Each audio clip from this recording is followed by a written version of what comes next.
Hello दोस्तों, Bihar SSC का official website पर आज के डेट में बहुत ही महत्वपूर्ण नोटिस जारी किया गया है और यह नोटिस सभी छात्रों के लिए ज़रूरी है। तो चलिए देख लीजिए इस नोटिस में क्या कुछ दिया हुआ है।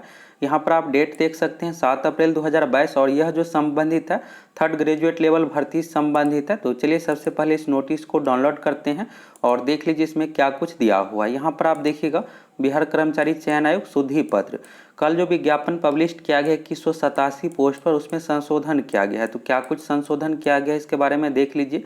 साथ ही आप लोगों का बहुत सारा डाउट भी है सर्टिफिकेट को लेकर, कौन कौन सा सर्टिफिकेट चाहिए फॉर्म भरने के लिए, एज कैसे क्या काउंट किया जा रहा है, क्वालिफिकेशन को लेकर भी है। और सबसे बड़ा डाउट है जाति प्रमाण पत्र हो गया और ईडब्ल्यूएस प्रमाण पत्र को लेकर, एनसीएल को लेकर। तो इसके बारे में भी बात करेंगे। आपका जितना भी डाउट है ये डाउट भी क्लियर हो जाएगा। और यहाँ पर आप डेट देख सकते हैं 7 अप्रैल 2022, आज के डेट का ही यह नोटिस है।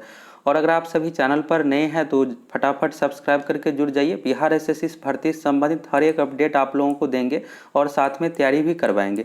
यानी सारा कुछ आपको एक ही जगह मिल जाएगा, अपडेट भी मिल जाएगा और साथ में तैयारी भी। तो आप सभी चैनल को सब्सक्राइब करके जरूर जुड़ जाइए।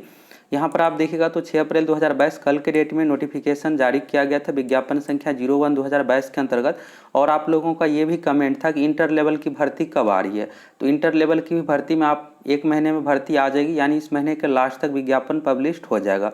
अगर इस महीने के लास्ट तक विज्ञापन पब्लिश नहीं होता है तो जिस तरह से यह भर्ती अप्रैल फर्स्ट वीक में दिया गया है उसी तरह से इंटर लेवल की भी भर्ती मई फर्स्ट वीक में हर हाल में आ जाएगी। इससे अधिक लेट नहीं होगा, मई में 10 तारीख तक आ जाएगा। और उस भर्ती के लिए क्वालिफिकेशन रहेगा 12वीं। तो जो स्टूडेंट 12वीं पास है, ग्रेजुएशन नहीं है और इस फॉर्म को भर नहीं पाए हैं तो आप भी तैयारी करते रहिए। 12वीं पास पर भी भर्ती आ रही है और ग्रुप डी की भी भर्ती जून में आएगी। ग्रुप डी में आप लोगों को अच्छा खासा पोस्ट देखने को मिलेगा। ग्रुप डी का जो भर्ती है 10th पास पर ही है और इसमें 40,000 पोस्ट रहेगा। तो सचिवालय सहायक और ग्रेजुएट लेवल पर जो पोस्ट है, हायर लेवल का पोस्ट होता है, इसमें नंबर ऑफ सीट कम ही रहता है। बाकी चीज़ें यहाँ पर देखिएगा तो योजना सहायक के संबंधित यहाँ पर पोस्ट है। तो भर्ती जो दिया गया इसमें 7 तरह का टोटल पोस्ट है, जिसमें से एक योजना सहायक का भी पोस्ट है। और योजना सहायक का जो पोस्ट है लेवल 7 के अंतर्गत है, यानी जब आप इस पोस्ट के लिए ज्वाइन कीजिएगा 54 से 55 हज़ार सैलरी मिलेगा।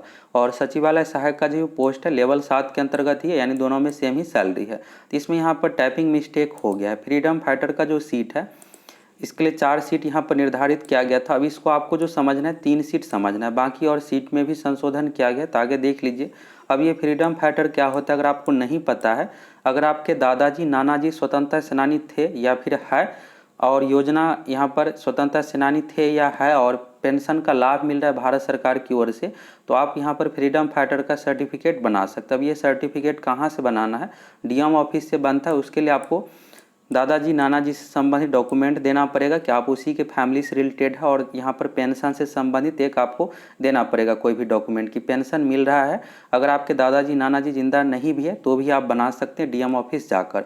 और इसके लिए 2% अलग से आरक्षण है और इसमें कट भी कम ही जाता है। तो अगर आपके पास इन सभी संबंधित डॉक्यूमेंट है तो आप ये आरक्षण का लाभ ले सकते हैं फ्रीडम फाइटर का। अब यहाँ पर 3 सीट हो गया है और ये सिर्फ योजना सहायक के पोस्ट के लिए। बाकी और चीज़ें देखिएगा तो कुल 2187 पोस्ट में कुल पदों की संख्या जनरल कैटेगरी के लिए जो है 880 है, ईडब्ल्यूएस के लिए है 207, पिछड़ा वर्ग यानी बीसी में है 292, ईबीसी में है 448, एससी में है 342 और एसटी कैटेगरी में बहुत ही कम सीट मात्र 7 सीट रखा गया है।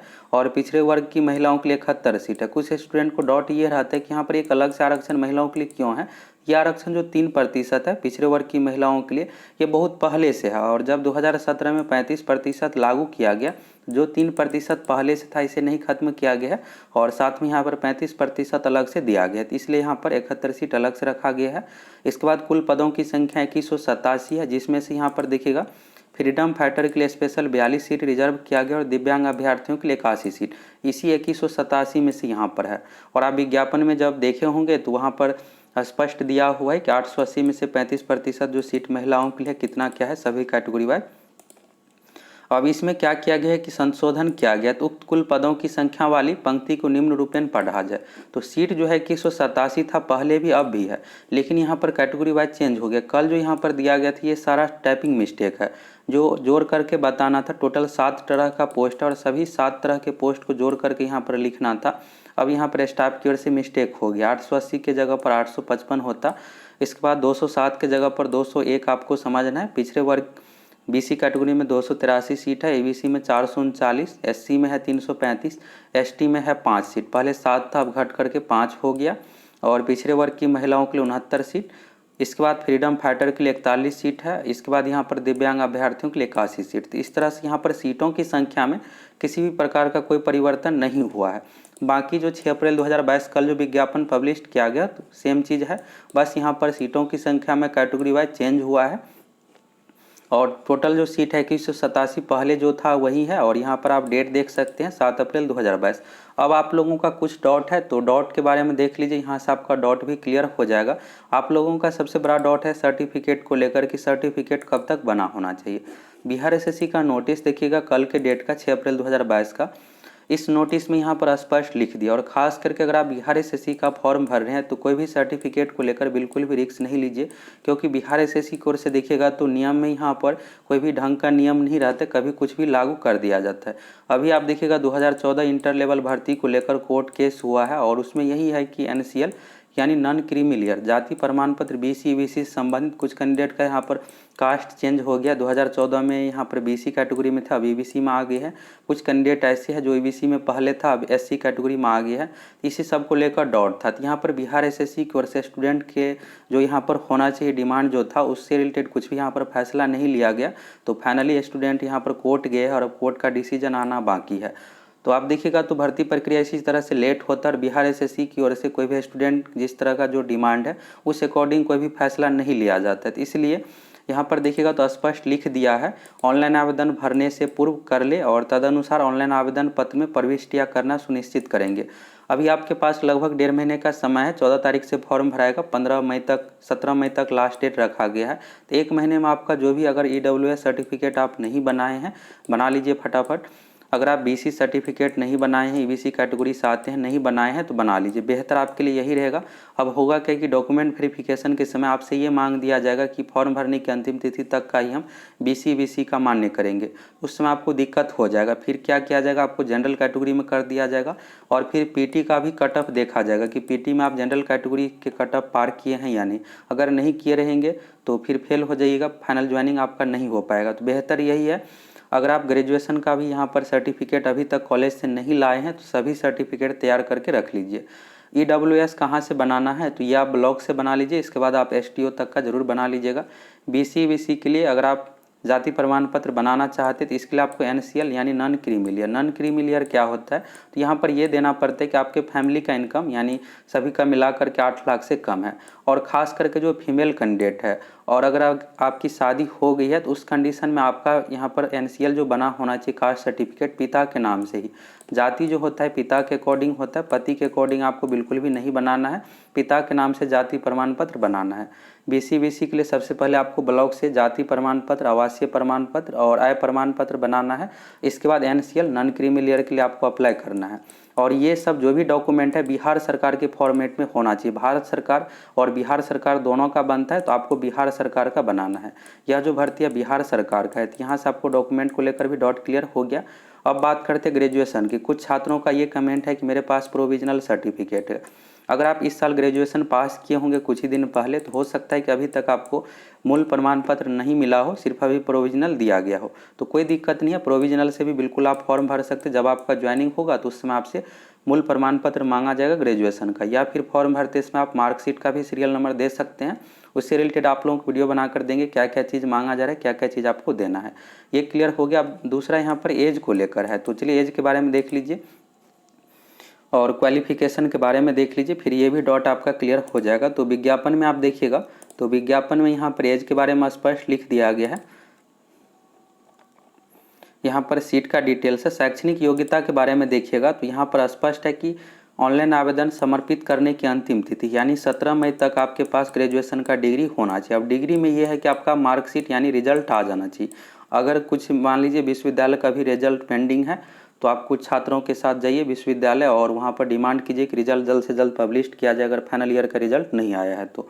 यहाँ पर सेकेंड फर्स्ट ईयर से नहीं मतलब है, फाइनल ईयर का रिजल्ट 17 मई 2022 तक आ जाता है तो बिल्कुल आप फॉर्म भर सकते हैं। और फॉर्म भरते इसमें आपको मार्क्स का डिटेल्स देना पड़ेगा, रिजल्ट कब आया है ये सब डिटेल्स देना पड़ेगा। और किसी भी यहाँ पर मान्यता प्राप्त विश्वविद्यालय से परसेंटेज मार्क्स का कोई कंडीशन नहीं है। ग्रेजुएशन लेवल का कोई भी डिग्री है, BA BSc BCom BTech कोई भी डिग्री है तो बिल्कुल आप इस फॉर्म को भर पाइएगा। ये चीज़ हो गया। अब क्वालिफिकेशन के बारे में क्लियर हो गया। अब यहाँ पर एज की बात करते हैं तो यहाँ पर बिहार SSC की ओर से ये बिल्कुल सही नहीं किया गया, जो खास करके नए छात्र है और यहाँ पर एज के कारण से बहुत सारे छात्र यहाँ पर फॉर्म भरने से वंचित हो जाएंगे। अधिकतम उम्र में बिल्कुल यहाँ पर छूट दिया गया, ये तो अच्छी बात है। यहाँ पर देखिएगा एज जो काउंट किया जा रहा है 1 अगस्त 2021 से, तो ये कहीं से भी सही नहीं है। भर्ती जो देखिएगा आप तो 2022 में दिया गया और अभी जो चल रहा है अप्रैल चल रहा है, तो कम से कम यहाँ पर 1 जनवरी 2022 से एज काउंट करना चाहिए। क्योंकि जो नए छात्र है, मान लीजिए पिछले साल ही 22 में यहाँ पर 21 में लास्ट तक ग्रेजुएशन कंप्लीट हुआ है, तो बहुत सारे छात्रों का एज 21 साल कंप्लीट नहीं होगा 1 अगस्त 2021 तक, तो फॉर्म नहीं भर पाएंगे। और ऐसी भर्ती देखिएगा तो 7 से 8 साल बाद दिया जाता है। लास्ट टाइम 2014 में सितंबर में दिया गया था और 2022 में ठीक 8 साल बाद भर्ती दिया गया है। अब यहाँ पर आप लोग बिहार SSC से डिमांड कर सकते हैं, वेबसाइट पर नंबर दिया हुआ, ईमेल भी दिया हुआ है, आप ईमेल कॉल के माध्यम से कर सकते हैं कि एज जो है 1 जनवरी 2022 से किया जाए। और यहाँ पर अधिकतम एज का कंडीशन देखिएगा तो 1 अगस्त 2015 तक ये अधिकतम उम्र का कंडीशन है। जनरल कैटेगरी के लिए 37 साल, जनरल में फीमेल के लिए 40 साल, EWS से भी 37 साल ही है, BC BC में 40 साल, SC ST में मेल फीमेल दोनों के लिए 42 साल। ये अधिकतम उम्र जो काउंट किया जाएगा 1 अगस्त 2015 से। बिहार में यही रूल है कि भर्ती आप देखिएगा तो रेगुलर रूप से नहीं दिया जाता, और जो भी भर्ती दिया जाता है तो अधिकतम उम्र में 5 से 6 साल, यानी जब भर्ती दिया गया था 2014 में दिया गया था, 15 में नहीं दिया गया था, तो 15 से ही काउंट किया जा रहा है। तो ये अच्छी बात है। लेकिन न्यूनतम एज में यहाँ पर बहुत सारे छात्र फॉर्म भरने से वंचित हो जाएंगे, तो बाकी आप लोग आवाज़ उठाइए और हो सकता है कि इसमें संशोधन करके 1 जनवरी 2022 भी किया जा सकता है। अगर डिमांड अधिक रहता है छात्रों का तो छात्र हित में बिल्कुल फैसला लिया जाएगा। तो ये चीज़ हो गया। यहाँ पर एज को लेकर भी डॉट क्लियर हो गया, और जाति प्रमाण पत्र से संबंधित जो भी आपका डॉट है इसके बारे में भी आप लोगों को बता ही दिए, कब तक डॉक्यूमेंट होना चाहिए क्या कुछ, यहाँ से सारा डॉट क्लियर हो गया। और आज जो नोटिस जारी किया गया इस नोटिस में क्या कुछ दिया हुआ था। अगर आप सभी चैनल पर नए हैं तो जरूर सब्सक्राइब करके जुड़ जाइए। हम आप लोगों को हर एक अपडेट भी दे देंगे, साथ में आप लोगों को तैयारी भी करवाएंगे, यानी बिहार से संबंधित पूरी जानकारी आपको एक ही जगह मिल जाएगा।